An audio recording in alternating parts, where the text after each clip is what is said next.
Hello बच्चों, मैं हूं आपकी हिंदी टीचर अंजू मैडम और मेरे क्लास में आप सभी बच्चों का हार्दिक स्वागत है।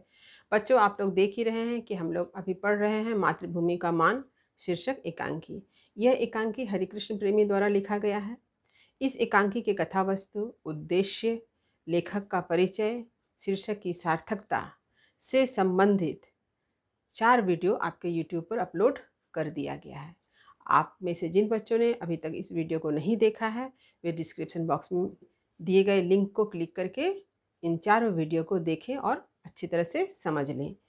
प्रश्न उत्तर चर्चा के अंतर्गत आज मैं मातृभूमि का मान शीर्षक एकांकी से चरित्र चित्रण को लेकर उपस्थित हूँ। मातृभूमि का मान शीर्षक एकांकी के 4 प्रमुख चरित्र हैं। पहला है मेवाड़ के महाराणा लाखा, दूसरा बूंदी के शासक राव हेमू, तीसरा वीर सिंह जो एक सैनिक है, चौथा अभय सिंह जो मेवाड़ का सेनापति है। तो आज के वीडियो में मैं महाराणा लाखा और बूंदी के शासक राव हेमू का चरित्र चित्रण प्रस्तुत कर रही हूँ। अगले वीडियो में मैं सेनापति अभय सिंह और सैनिक वीर सिंह के चरित्र चित्रण को प्रस्तुत करूँगी।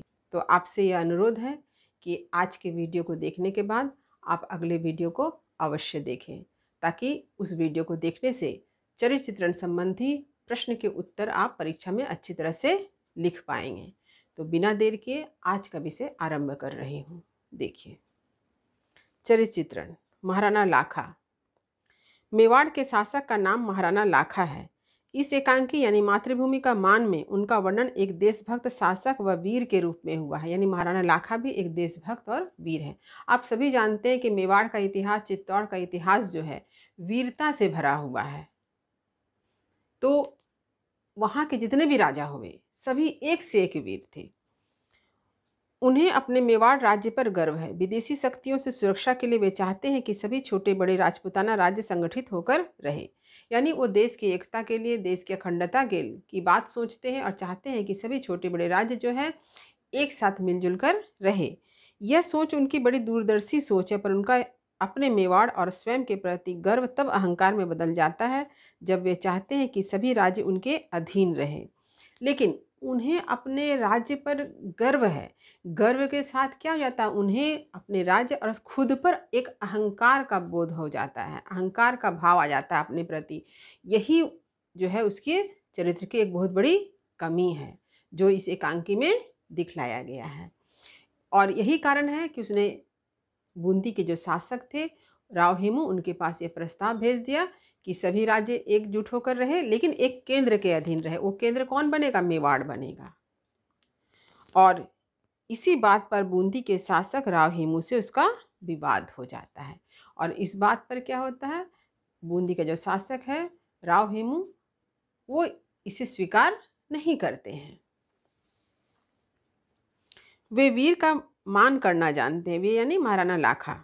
जब नकली युद्ध में वीर सिंह नामक सैनिक वीरगति को प्राप्त होता है तो उन्हें अपनी स्वार्थपरता, अहंकार का बोध होता है और वे आत्मग्लानि से भर उठते हैं।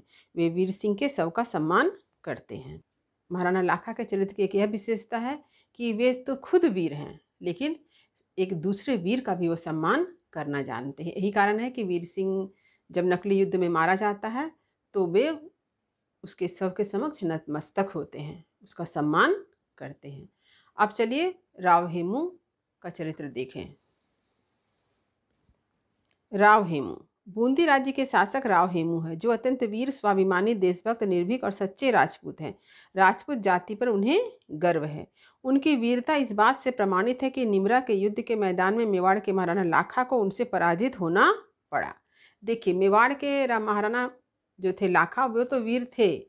उनसे भी ज़्यादा वीर कौन है? बूंदी के शासक राव हेमू। ये कैसे प्रमाणित होता है कि एक बार निमरा के युद्ध के मैदान में मेवाड़ के जो महाराणा लाखा थे उन्हें राव हेमू से पराजित होना पड़ा। राव हेमू भी एकता और संगठन की शक्ति पर विश्वास करते हैं, पर यदि कोई अहंकारवश यह कार्य करे तो यह उन्हें बिल्कुल स्वीकार नहीं है। तो एकता की बात जब होती है, संगठन की बात होती है, तो ऐसा नहीं कि राव हेमू इसका विरोध करेंगे। राव हेमू भी चाहते हैं कि सभी एकजुट होकर रहे, सभी संगठन के साथ रहें। तो लेकिन उन्हें कहाँ दिक्कत है? उन्हें यह दिक्कत है कि कोई अपने आप को श्रेष्ठ ना माने, कोई अपने को केंद्र में मानकर दूसरे राज्य को अपने अधीन ना करे। उनके नज़र में क्या है, सभी राज्य एक जैसे हैं, सभी राजा बराबर हैं। यही कारण है कि उन्होंने महाराणा लाखा के कुछ इसी तरह के प्रस्ताव को अस्वीकार कर दिया। यही कारण है कि महाराणा लाखा ने जब अहंकारवश यह प्रस्ताव बूंदी के शासक राव हेमू के पास भेजा कि वे चाहते हैं कि सभी राजा जो है उनके अधीन हो, तो इस प्रस्ताव को उन्होंने अस्वीकार कर दिया। उनके हृदय की विशालता का परिचय उनके ही कथन से प्राप्त होता है। महाराणा, हम सदैव से एक हैं और एक ही रहेंगे। आपको यह जानने की जरूरत थी कि राजपूतों में ना कोई राजा है ना कोई महाराजा, सब देश, जाति और वंश का मान रक्षा के लिए प्राण देने वाले सैनिक हैं। हमारी तलवार अपने ही स्वजनों पर नहीं उठनी चाहिए। तो राव हेमू के जो हृदय की विशालता है, उदारता, इस बात से प्रमाणित होती है कि वे सभी को अपने जैसा बराबर मानते हैं। उनके दृष्टि में ना कोई राजा है ना कोई महाराजा है, बल्कि क्या है, सभी एक सैनिक हैं। वे किसी राजा और महाराजा को महाराणा के रूप में नहीं मानते हैं, वो मानते हैं एक सैनिक के रूप में। वो खुद को भी एक सैनिक मानते हैं और कहते हैं कि देश का प्रत्येक व्यक्ति जो है वो देश का एक सैनिक है, और सैनिक मान करके हमें अपने देश की रक्षा करनी चाहिए। हमें अपने स्वजनों पर तलवार उठानी नहीं चाहिए। तो यह है महाराणा लाखा और राव हेमू का चरित्र चित्रण। तो उम्मीद करती हूँ आज का यह वीडियो आपको अच्छी तरह से समझ में आ गया होगा। वीडियो को लाइक करें, सभी पढ़ने वाले विद्यार्थियों में इसे शेयर तो ज़रूर करें। जो बच्चे मेरे चैनल पर नए हैं वे चैनल को सब्सक्राइब करना ना भूलें, ताकि हर नए वीडियो का नोटिफिकेशन उन्हें समय समय पर मिल सके।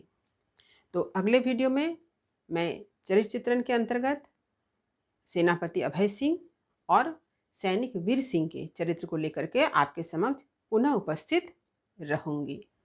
यदि कहीं कुछ समझने में दिक्कत हुई तो आप मुझे कमेंट अवश्य करें। तब तक पढ़ते रहिए, जीवन में आगे बढ़ते रहिए। मेरी शुभकामनाएं आप सभी बच्चों के साथ है। धन्यवाद।